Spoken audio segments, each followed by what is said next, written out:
Okay, so Aya, dahil magpa-first anniversary na tayo. So, what we will do is that we'll try to immortalize our first anniversary by recording this conversation na ano lang, it's good to talk about these things. And if ever upload ko man to, di ko sure kasi ko i-upload ko. Depende sa mga sagot niya at mga sagot ko. Ang goal ng mga questions na to is that for us to express, for us to let them know kung sa yung unang taon natin. And also, baka may mga mapulot, no? Baka lang naman po. So, first question, no? During our first month living together, what was the one habit of mine that made you think, ganito pala siya sa bahay? Meron ba? Dami. Yan, okay. Sige. Ano yung, teka lang dapat yung mga answer natin, yung, What? huwag yung mga hindi pwedeng i-reveal sa in public. Anyway, baka kasi upload natin, or sige, kahit ano na lang, i-remove ko na lang, no? Or i-mute ko na lang kung upload man natin. Sige, during our first one, what was the one habit of mine pala, that made you think, ganito pala siya sa bahay? Ano? Ang tawag doon, yung kung saan iniiwan yung mga gamit. Lalo ng mga damit. I think classic naman yun sa lalaki. Diri. Oh. So, saan ko ba madalas iwan? Kahit saan. Hindi na grabe Sa hanggang kama. sala. Sa kama. Na it's just 5 steps away from the hamper. No. So, naiinis ka ba? Ano na-realize mo nung, ganito pala ako? Kasi first time natin magkasama sa isang bahay. May aha moment ba? May inis moment ba nung nalaman mo na, ganito pala siya sa bahay? Siguro hindi lagi. Like, kung hindi busy at hindi naman pagod ang araw, then it's okay. Pero pag busy na na yun na, ang thinking is, 5 steps na lang, 6 na steps na lang, ba't hindi pa neto malagay dun sa hamper? Ano bang hinihintay? Maglalakad yung damit? Gusto lang po sabihin na based on what I know, based on my conversations with fellow husbands, no? Parang, it's given pag sa mga lalaki. Okay? Sige, ako naman, ang una kong napansin, ganito pala siya sa bahay. Ano siya? Pag nagtatrabaho ka na, alam ko sila kausap ko, pag nagtatrabaho ka na yung mga damit, dire-diretso, tapos nakasimangot ka. So, pag nangyayari yun, sabi ko, ganito pala siya, tapos mag-aasa ko ng tulong kasi nakasimangot ka na nga. So, feeling ko, nagagalit ka sa akin kasi nakahiga lang ako. Wait lang, hindi ka lang basta nakahiga. Tapos nagsi-cellphone, no? Pero ganun siya. Ganun po siya. Na pag nag-ayos na, kunwari na may dumating na yung mga labahin, no, na plancha na natupi na, or yung mga na plancha na. Yun lang, mabilis ka, tapos wala kang moment, wala kang smile, na parang feeling ko pagod na pagod ka. Sabi ko, ganito pala siya. Parang nagagalit pag nag-aayos ng damit. Kasi yung help na i-extend niya, magtatanong siya, like, 2 pieces na lang yung itatabi ko. Parang ikaw, nagtanong ka pa. Bakit? Sana kanina nung umpisa ko pa lang na nakita. Uy, nagtatulungan mo ko sa umpisa, pagpasok mo ng kwarto. Sabi ko, Aya, kailangan mo ba ng tulong? Tapos sabi mo, that's recently, Aya. Hindi na Aya. Previously, it's not. Huwag ka nga. Ayan.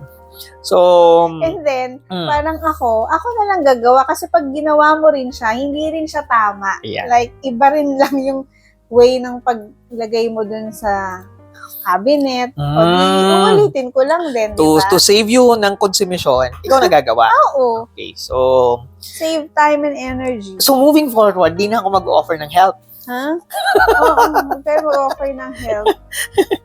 So, yun. No, alam nyo, marami pa tayong mga experience, especially for sa newlywed or about to get wed na I think marami pa, no? Meron pa tayong mga way of living na it will, hindi naman surprise, but somehow, yung mga partners natin or spouses natin, mapapasabi na, ganito pala siya sa bahay. Okay, so that's the first question. Next question. Sabi ko dito, as a dual income couple, so meron po akong work. I'm working in Binild as a counselor, and she's an HR practitioner, no? So we are a dual income couple, no? So as a dual income couple, how do we handle the stress of the traffic, especially if kasi minsan lang po siya pumasok twice a week, once a week, no? How do we handle the stress of Manila traffic or work stress and still have energy to be sweet husband and wife at night? Oh, sige. Paano mo sagutin yan?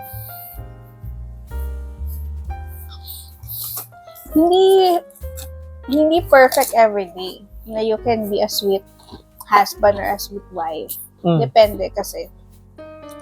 Depende sa kinahinat na ng araw. Ito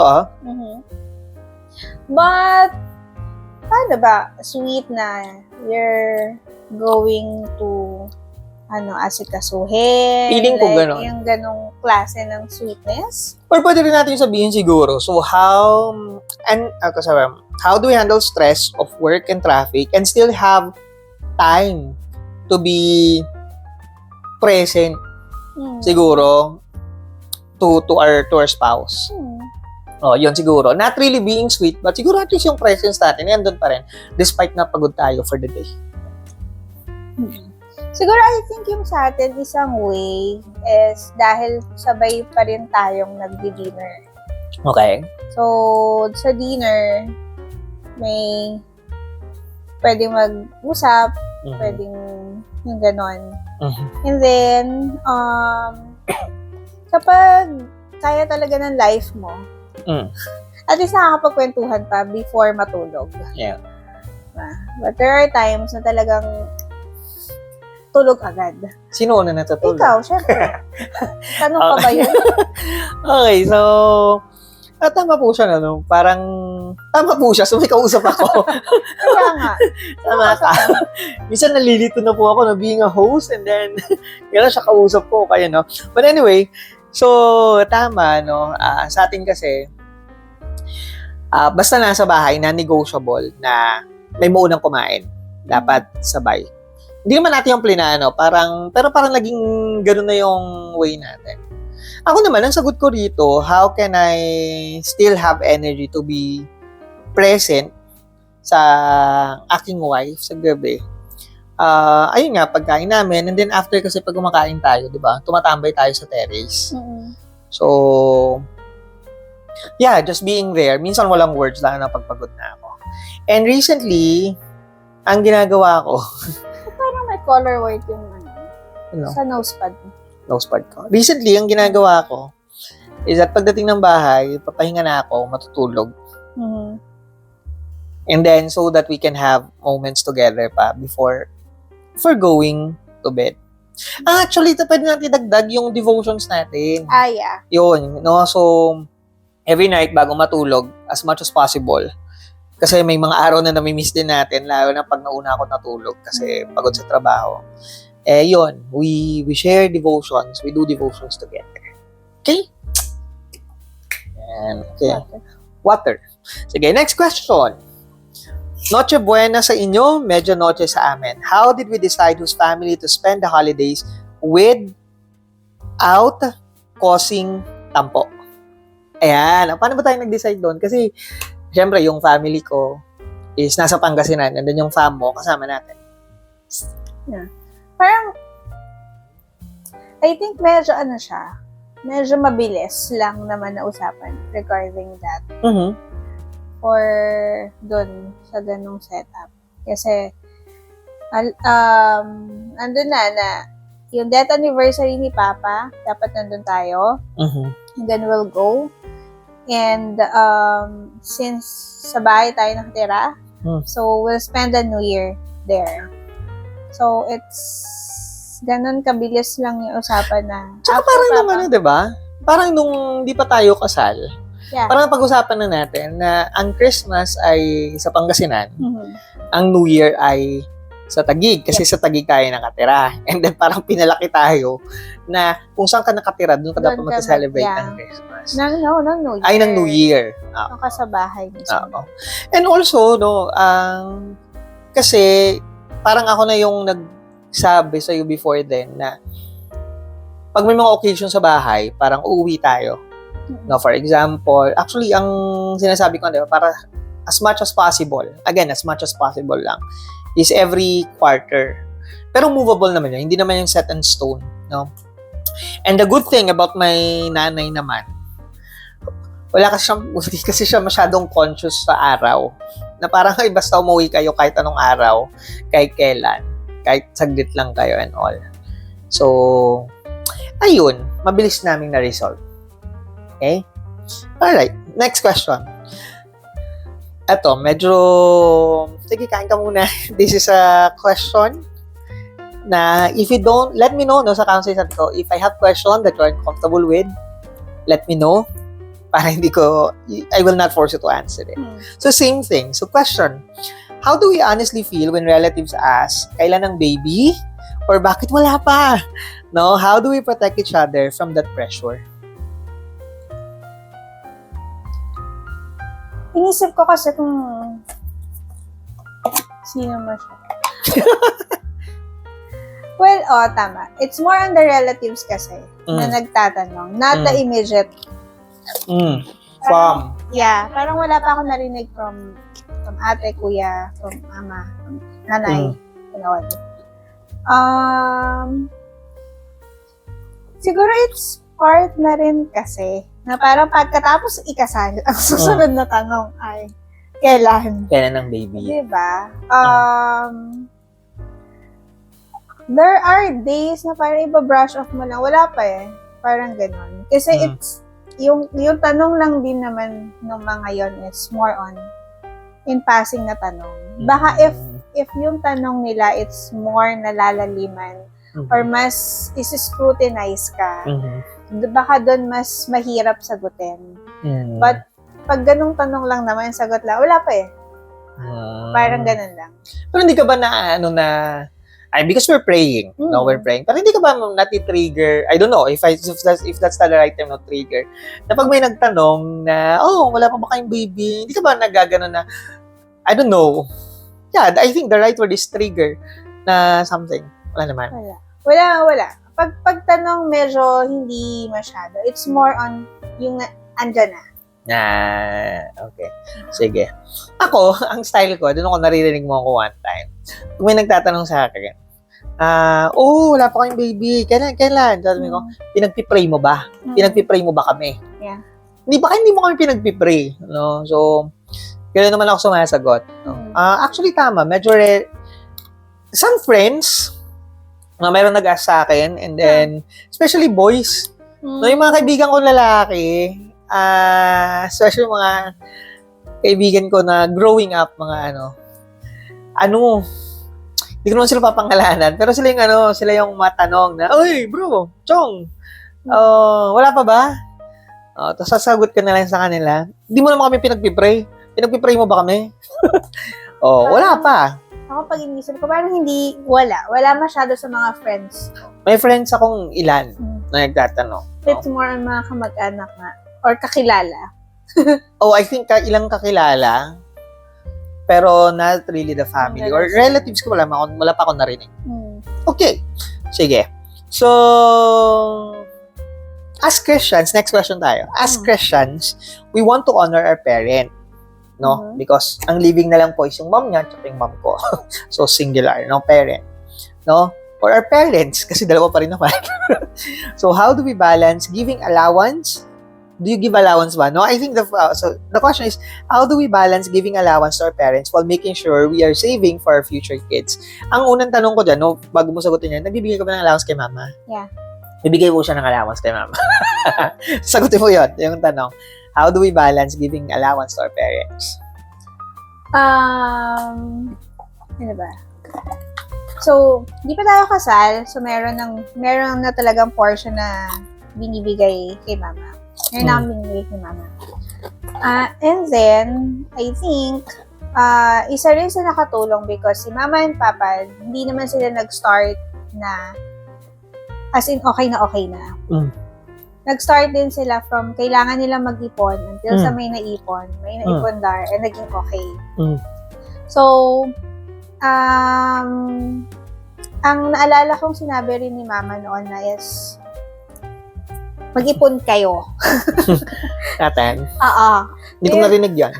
Yun saya, mag-ipon kayo. So, Huwag kayong bakasyon ng bakasyon. Kain sa labas. so, yun, mag-ipon kayo. Yun na naman sabi niya. And then, I think, it's, anong tawag dito? Madaling conversation with Mama lang regarding that. Kasi syempre, yung binibigay ko, it's before, it's ako. Bilang ako, single. Pero dahil may additional na kayo, additional lang ako. diba? Na mga bagay-bagay. So, kailangan magdagdag. And diniscuss ko lang na ito, ganyan. Ay, oo. No, kasi kasama na po ako sa household. Yes. Ito one. yung idadagdag. Okay lang ba na ito yung amount? Kakasya ba? And then, for the utilities, so, magdadagdag din ng i-shoulder na utilities kasi nga, dalawa na tayo. Tsaka kung maligo po ako, isa sa umaga, isa sa gabi. Mainit. Okay. Sige. Yun. So, ayun. I think ganon. Oo. Hindi nag-require si Mama ng ng certain amount na ganito dapat na ibigay niya. Walang ganon. So, from previous na binibigay, nagdagdag ng certain amount. And then, yung grocery din naman kasi, diba? Yung some of the groceries, not the pang-ulam. Yung talaga, is bibili rin naman tayo sa bahay. Okay. So, yun yung setup niya. Iba yung setup ko. Di ba? Nag-iba yung setup ko. Pero, tandaan ko, no, bago pa tayo mag-ikasal, parang binanggit ko na sa'yo na okay lang ba na kahit kasal na tayo, papadalhin ko pa rin si nanay. Kasi, si nanay, walang pension. Hindi po may pension yung nanay ko. And, yun, may mga kailangan din siyang bilhin, mga meds and all. So, kaya medyo naging rin sa amin, no? Sa mga nakikinig dyan. Naging mabilis din sa amin kasi bago pa kami kasal. Sinabi ko na sa kanya na this. But it happened na pagkakasal natin, kailangan kong magdagdag.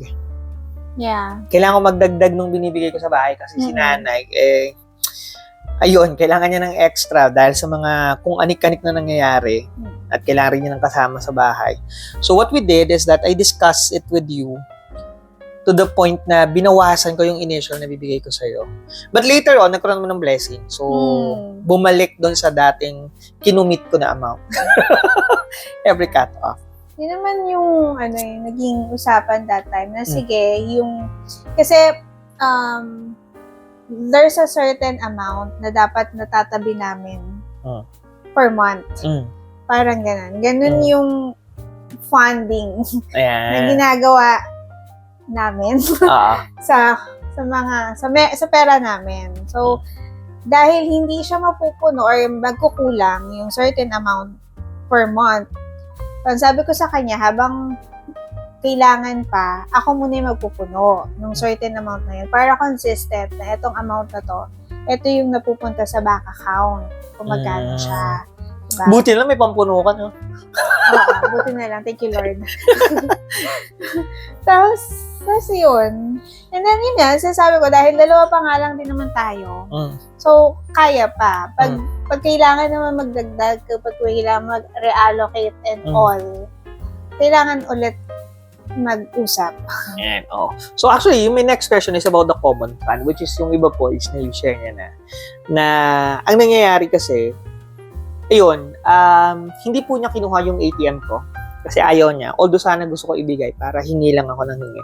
Pero what happened is that from the portion nung net pay na, yung tanggal yung taxes. Net pay. So,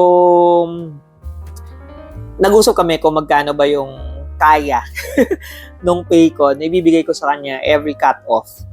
Na-subtract na doon yung mga personal bills ko. Kasi meron akong bayarin, no? Meron akong Spotify, meron akong insurance, meron akong Netflix. Tapos, yun nga, nagpapadala ako kay nanay. So, binibigay ko na sa kanya yon. Then, hindi na ako nakikialam kasi hindi ko naman siya naiintindihan. In terms of finances, ikaw naman talaga yung magaling. I mean, mag-manage. So, basta alam ko lang na may mga funds kami for this area. Meron kaming amount for this area, for travel, for St. Peter. Kampo kami ng St. Peter. Yun yung unang-una pong achievement namin dalawa. Bumili kami kumawa sa St. Peter. No? So, ganun nangyayari. So, hindi naman kami may personal bills. Bahala ka dyan. Yeah. And then, basta meron ako exact amount na ito binibigay. Okay? So, I think na-answer na yung number 6, yung common fund. Mhm. Okay. So, any advice ba na gusto mong sabihin sa mga listeners, viewers natin about finances, especially pag mag-asawa? Ano ba? Hindi ko siya, hindi kami expert dyan. But, siguro, kinontinue ko lang yung practice ko rin nung dalaga pa ako. Parang ganun. Sabi ko nga sa kanya, medyo takot ako pag iniisip kong wala na akong pera. So, kailangan, meron talagang nakasave. Nararattle din po siya pag malaki yung bill niya sa credit card niya. Kasi yung mga credit card namin, kanya-kanya. So, bahala ka. Although may card din kami na ginagamit na, kunwari ito, nag-staycation kami. So, yun yung gagamitin namin. Siya yung magbabayad nun kasi may fund naman kami. No? Tama. And then siguro isang pwedeng magandang practice natin, as of the moment, hindi mo kami nagsasabi ng tapos kasi hindi naman natin alam, is yung pag may mga, if it involves finances, you really need to talk about it. Yes. No? Medyo scary. Nung nag-umpisa ako, medyo scary. Pero these are part of the difficult conversation. So you need to talk about it. Parang yung nangyari sa amin, nung kailangan ko magdagdag ng padala kay nanay, we talk about it. Nung bibilhan ko ng gift si Jonel, sinabi ko sa kanya, ito yung gusto kong gift dun sa pamangkin ko nag-graduate. Kaya ba natin? May funds ba tayo for it? So yun, no? Even yung mga ganon, bibigyan ng regalo si ganyan, nag-aas ng ganito si ganyan, we talk about it kung kaya ba ng finances namin. So you talk about finances, huwag kayong magtago. No? Kasi mahirap yan, mahuhuli rin yan. Kaya hindi ko pinapakita yung credit card bills ko. Basta ang alam ko, ako'y dapat yung magbayad nun. Okay? Alright, so let's move on to the next question. Ayan, okay, maganda to. Bilang ikaw ay laging may order, how do we handle it when one of us wants a budol, fine, sa Shopee man, sa Lazada o sa TikTok shop, but the other wants to save? Paano tayo nag-agree sa gastos? I think dito po meron lang ilan. May gusto kaming bilhin. Siguro pinag-uusapan namin 'yon. Gusto namin ng Switch. Wala, gusto lang namin, no? Pinag-uusapan namin. Pero siguro I think the budol. Kasi po kanya-kanya kami pag mga ganon. Yeah. Okay. So, I think yun na yun. May gusto kayo dagdag? Paano ba yung tayo nag-agree sa gastos? Oo, yung gusto talaga namin na bilhin. Like, kunyari may naisip yung isa sa amin na gusto namin ganyan. Isa-share namin sa isa't isa kung ano yun. I think if pareho namin gusto, then wala masyadong usapan. Kailangan ipunin yung pambili, bibilhin. Ganon. And then, kapag medyo questionable din naman, like, kunyari may gusto ako, questionable sa kanya. So, magtatanong siya, bakit? Ganyan. Hanggang sa... Sabi ko, bakit? Marami ka ng bag dyan, yung mga ganyan. Sapatos. Ilang sapatos na? Hindi, wala pang ganyan design. So, okay, sabi, ang tagal ko na ko yung gusto nun, hindi ko lang basta yung mga ganon. So, yun naman, wala naman kaming budol na super mahal. So, I guess, tolerable yung mga amount. I guess so. Tolerable sa akin. Tsaka minsan, sinasabi ko po, no, sa mga manonood natin dito, pag may gusto siya, sasabihin ko, and then sinabi niya, magkano ba? Sabi ko, gano'n. Then may sasabihin siya, kung may pera ka, di go. Yun po, kasi budol niya eh. Para, for example, bag, may gusto siya. Sabi ko, may pera ka. Ayoko rin naman kasi yung pigilan siya kasi nagtatrabaho rin naman siya, nagpapagod siya, di ba? Eh kung gusto niyang i-reward yung sarili niya for small things, just like bag or shoes, natatanong ko lang siya, oh, may funds ka ba for it? Sabi ko, ganon. And then, meron. Sabi ko, di go. Ba't kita pipigilan sa ganyan? Sabi ko, ganon. So, I think ganon kami. But for small things, mga TikTok shop, Yeah, wala nang tanong. wala nang tanong. Minsan magsasabi na lang ako, may dadarating ako order dyan, pabayaran muna kay mama. Mamaya ako na babayaran. Amount 100, 200. Siguro kung yung 1,000 na yung pinag-uusapan, doon meron. Kasi magtataka rin yung isa. Pero pag 100 lang yan, hindi na. So, isa-isang checkout lang para hindi yan. Hindi halata.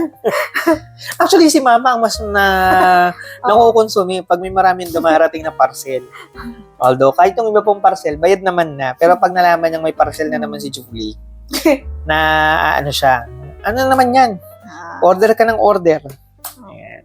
So, we love you, ma. Tapos pag sinabi mo sa bahay, kaya yan. Di wala na siya sasabihin. Yep.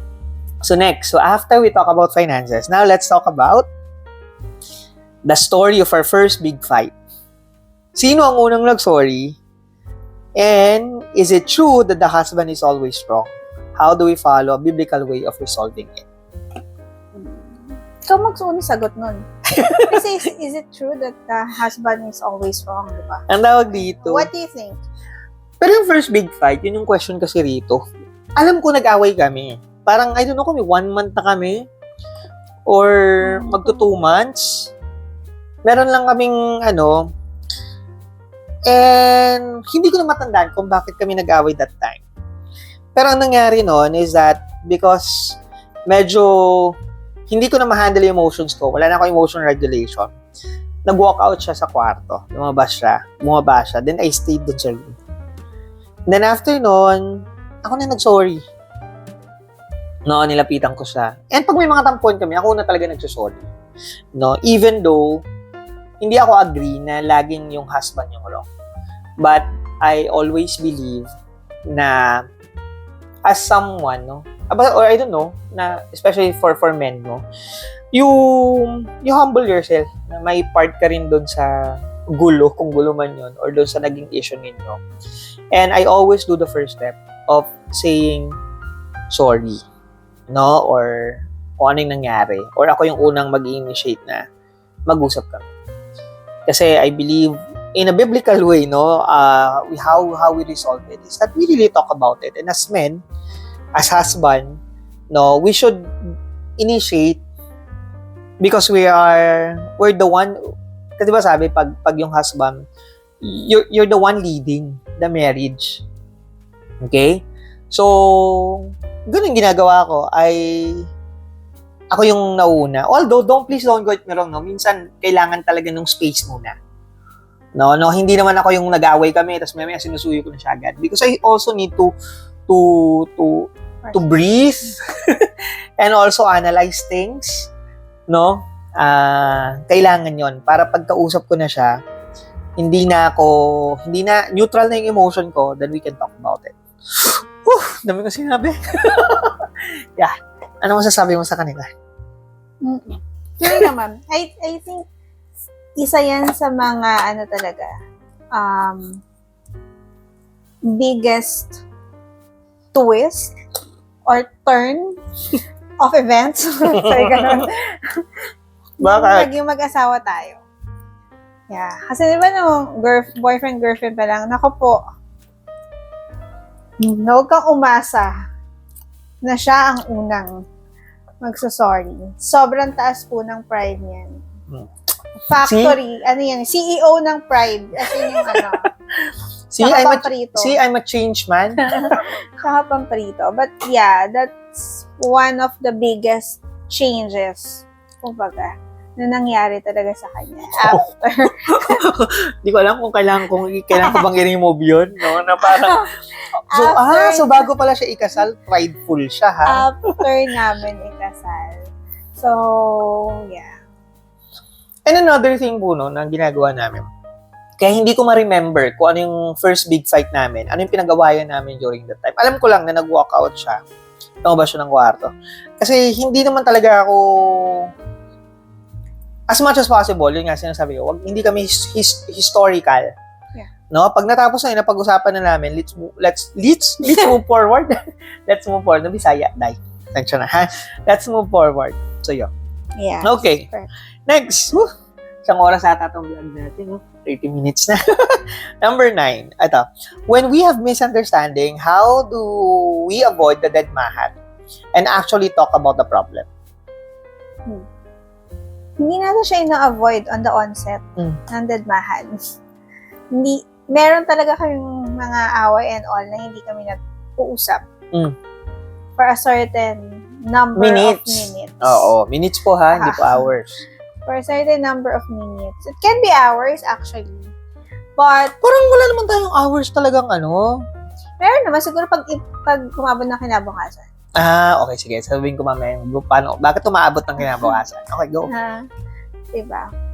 Parang ganon. But, I think, kahit na may ganon, hindi nawawala yung kumbaga sa isip natin na mag-asawa pa rin tayo. So, kahit na may tampo ko sa kanya or nag-away kami, I need to make sure na sa morning, meron pa rin siyang kakainin. Prepare pa rin yung breakfast niya and all. Kapag may kailangan siya, i-prepare, like yung damit niya, kung aalis man siya. So, dapat naka-prepare yun. Yung babaunin niya sa work, ganon. But, pwede kong gawin lahat ng yon nang hindi ko siya kinakausap, nang hindi kami nag-uusap. So, but yun. And then, yun lang naman yun. Parang, I think, yung message or what na merong nangyari, may sumamaan loob, may ano. But, pagdating naman na sa bahay, mabait po kasi ako, charot. Hindi. The moment naman na kinausap na ako, kasagot naman na rin. Nakakausapin ko na. Hindi niya na ako matiis. Pogi ng asawa niya para tiisin niya. Ay, ako na po yung nagangat sa sarili. Ganun siya. Okay. Yeah, actually, wala na ako ma-remember na may deadmahan tayo na matagal. I mean, yung umabot po ng oras. Siguro when we're starting, kasi tulad nga ng sabi ko po, no, parang ganon. Mahirap talaga sa simula kasi doon mo lang siya nakikilala sa loob ng bahay, sa loob ng kwarto. Na ganito pa yung tendencies niya and all. So, tama po, no, minutes lang madalas. Wala na ako matandaan nung hours talaga. Yeah. Pero gusto ko lang din i-share sa inyo na meron kaming agreement, no, na pag may tampuhan kami, as a counselor, naniniwala kasi ako na pwedeng matulog nang hindi nare-resolve yung issue. No? Mag-good night, magaganon, pero ako po, naniniwala ako na pwedeng matulog. And I don't know kung nag-agree ka lang doon, naniniwala ka rin sa ganon. Hindi, wala na po akong choice. Wala na siyang choice. No? Kasi may mga bagay po na pag stress kami, naniniwala ako, hindi kami pag-uusap ng ayos. So sabi ko, pwedeng natin yung ipagpabukas, pero ang non-negotiable, kailangan magkasama, magkatabi pa rin kaming matutulog sa kama. So pag niyakap ko na siya, tapos na po yun. Na-resolve na namin yung issue. But we will talk about it the following day. So, it's an unpopular opinion, but I always believe na I believe now, no, na pwede pong ipagpabukas yung pag-uusap ng mga problemang hindi ma-resolve sa gabi. Matulog muna kayo. Kasi baka mamaya, ang kailangan lang pala is tulog. Kailangan lang palang magpahinga para mas ma-digest, mas maintindihan kung ano nangyari, para mas bumaba yung emosyon. No? That's from a counseling perspective. Di ba? Ang blessed po niya kasi yung asawa niya counselor, so hindi niya na kailangang magbayad ng 1.5 for counseling sessions. Okay. So, how do we, I think, next question tayo. I think, wala naman tayong heavy things, no? Or difficult conversation. How do we handle difficult conversations? May pinag-uusapan lang. Oo. Actually, ang isang napag-aralan ko po nung kinasal na kami is that there are some topics at first that I want to avoid. For example, finances. No, and at the same time yung baby, no, yung prayer, yung prayer namin and also sinasabi ng friends. But I realized that we need to be comfortable talking about uncomfortable things. No, mahirap siya, but along the way, mapag-aaralan nyo. That's why right now, medyo okay na kami if we talk about the baby, no, our plans, if we talk about finances, pag sasabihin ko sa kanya na, okay lang, may pera pa naman ako, pero pag naubusan na ako, hingi ako sa'yo ng allowance, hingi ako sa'yo ng pamasahe. So, ganun na po. No? So, yeah. Next question. Talking about the difficult conversations or using that question number 10, difficult conversation, baby. Here's another question. Since we are praying for kids, remember it's plural. How do we handle the waiting season together? How does our faith keep us from being anxious? Ayun muna, how do we handle the waiting season together? Ito pa, Airbnb. Ayan, nag-Airbnb ako. Nagte-travel. Tama. I like the answer. Oo. Bibili sapatos. Pumunta ng Itolyokan. Diba? Ganyan. Kasi, meron, diba, lagi mo nga rin sinasabi, meron pa sapatos, meron pang and then, lagi ko rin sagot sa'yo, sulitin mo yan. Kasi pag meron ng baby, hindi na natin mabibili agad-agad yung mga kasi we're gonna save. More on ang bibilhan na is yung baby. Diba? But, yun. I think yun yung ginagawa natin ngayon. Just to enjoy each other. Tama. So, yun. Pa-Airbnb, pa-staycation, pakain sa labas. And also, siguro, what we're doing, we're very intentional of our health. No? So, makikita nyo po, merong chichirya. This is just today. No? For the sake na meron lang kaming nandito sa harap na kunwari kinakain. But so far, for the past few months, we're very mindful of what we eat, what we do. We do some walking. No? As we prepare, or this is our way of handling the waiting season. No?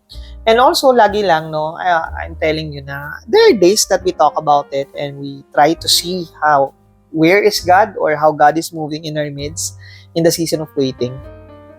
Yun, remind lang. Nire-remind lang namin yung isa't isa that God will not withhold anything good from us, that God only knows the right time and the perfect time, and God operates differently how we see things.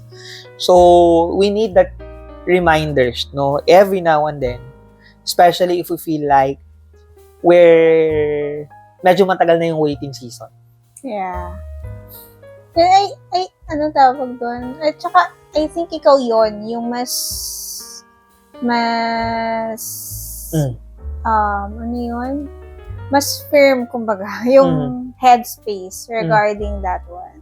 Kasi, sa akin, mas madalas, medyo, emotional and all.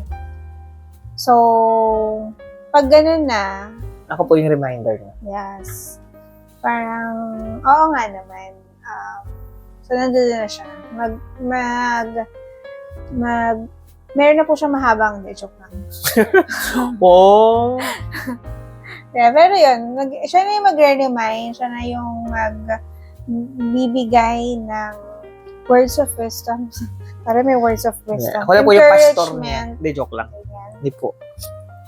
Ako yung minister niya. May counselor na siya, may minister pa. Saan pa kayo? Hindi, joke lang. Okay? And then pag gabi po, kasi alternate kami kung mag-pray after the devotion. Ayun, kasama siya sa prayer, mas verbal ako na mag-pray regarding our waiting season. And then, in prayer, we assure ourselves in prayer that God is working even in the waiting season. Okay? So, yun. So, how does your faith keep us from anxious? Yeah, because we know that God is with us and tulad mo sinabi ko kanina. So, yun. Nawawala naman yung anxiety. Okay. Second to the last question. If we go back to ourselves 1 month before the wedding, what is one thing we would tell past us about the first year? 1 month. What is one thing we would tell past us about the first year? If we can go back 1 month before the wedding. Siguro this year is the adjustment year. Yan, sasabihin na. Ako siguro sasabihin ko, malayo ang Taguig sa trabaho mo. Malayo ang Taguig kasi sa Taguig po ako umuwi. Siguro mag-ready ka because the first few months talagang hirap. Kung alam ko lang, no? Buti na lang. Ngayon nag-aangkas na tayo pa uwi. Yun lang. Okay. So, final question. Patapos na po kami. So, looking back at the first almost 365 days, 363 to be exact, days, if there's one anchor or piece of encouragement we could give to a couple who is currently planning their wedding or one who just moved in yesterday, what would it be? Ano encouragement mo na pwede mong ibigay sa kanila? Planning for the wedding? Or yung kakakasal lang, first few months? As planning for the wedding and then ikakakasal? Pwede, silang dalawa. Okay. Yung ikakasal and kakakasal. Okay. So, siguro, so yung mabibigay ko po is on my own experience for the past 363 days nga, sabi. Planning for the wedding, enjoy. Kasi after the wedding, when you're going to look back na sa planning stage, you'll wish na magpa-plan ka ulit. Parang ganun. It's, siguro dahil na-enjoy namin yung planning stage. Tulad nga rin nung na-share ko during the wedding, never kami nag-away regarding the wedding itself. Lahat ng gusto doon or yung anong mangyayari. In sync kami sa kung ano. Kaya rin siguro for me, naging enjoy siya. Kung nag-enjoy ako while planning the wedding. Merong mga stressful events. But generally, lalo na sa gown niya. Yeah, but generally, yun, nakaka-enjoy. And then pag babalikan mo siya, parang, masaya pa rin. Talagang mag-plan ng wedding. And then the excitement on the wedding day itself. Kumbaga. So, yun. And then, sa kakakasal lang, ayun nga, it will be an adjustment year for the first year. I think what's important there is yung pagiging open na marami kang madidiscover sa spouse mo, whether that's a good thing or a bad thing. But the important there is, you'll accept everything na madidiscover mo. It may be negative, but yung mananaig, what's the English of I don't know. Basta yun. Kung mananaig would be still the love and why. Bakit mo pinili? Bakit mo pinakasalan? Parang ganon. Yung spouse mo.